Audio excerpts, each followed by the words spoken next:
Methamphetamine. This is what I do to motivate myself a little bit. A drug that was also known for well as redneck cocaine. A little like, It's believed to be only used by hicks in rural areas. They use it, but so do gay men in urban centers. A lot of people use it for sex. As a way of sort of enhancing their lives, enhancing their partying. But no, I do it and I channel my inner passions. So here we go, let's turn up. Over 11 million Americans have tried meth at least once. You ready, girls? My name is Courtney. The same data says 440,000 were last month users, but this is all data from 2012. I'm 29. Its use is likely still on the rise, according to DEA meth seizure data. I am a functioning drug addict. There we go. Crystal meth is extremely addictive, and Courtney has been addicted for 5 years. Would you like to get the booty bump on camera too? Use among gay men happens at a higher rate than other users. It's very difficult to try to really get our hands on what proportion of gay men are actually using meth. But I think it's safe to say, based on a cross-section of the studies that have been published, gay men are overrepresented in the population of methamphetamine users. That's called a health disparity in public health research. With this drug, what it's known for is bringing out the uninhibitedness of your inner sex beast, I guess you could say. And it's not exactly a secret in the gay community. There's actually a term for it, party and play, or PNP. To describe the association between engaging in sex and using drugs.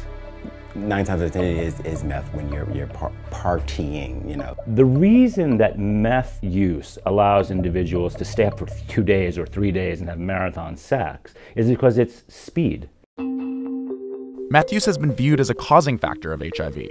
But Dr. Halkitis' research and Courtney's experience suggest something more complicated is happening. I felt I've been gay since I was 2 or 3. I would dress up in my grandmother's high heels and put on my grandmother's dresses. Growing up, Courtney was rejected by his father and turned to sex chat lines in search of a male mentor. I've been having sex since I was 12 with grown men. He said he had slept with over 50 people, half adult men, by the age of 14. That's abuse.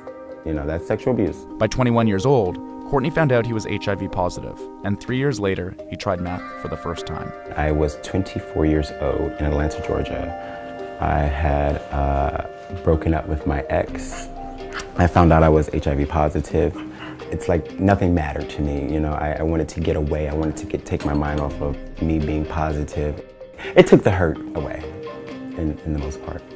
In a 2014 study, Dr. Halkitis found that 65% of HIV-positive men started using meth a few years after contracting the disease.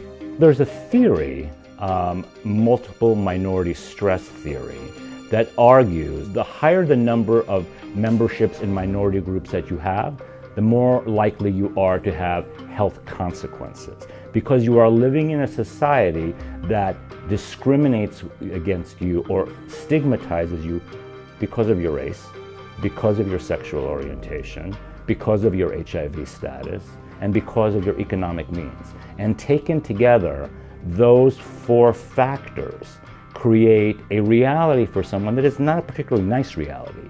And so methamphetamine provides a very quick and easy escape from day-to-day living.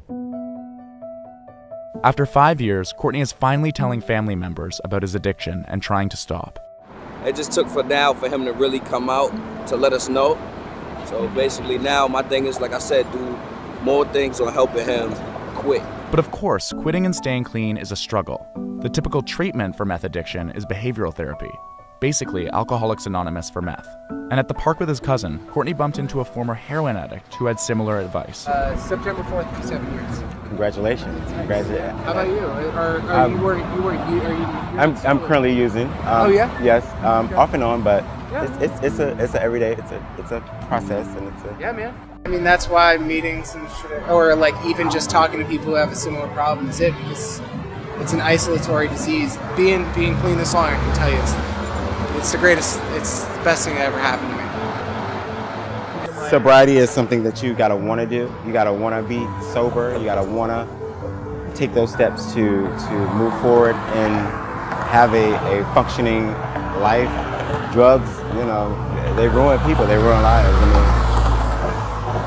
Do you want to get sober? Of course, I will get sober, not wanting to. I will. Again, I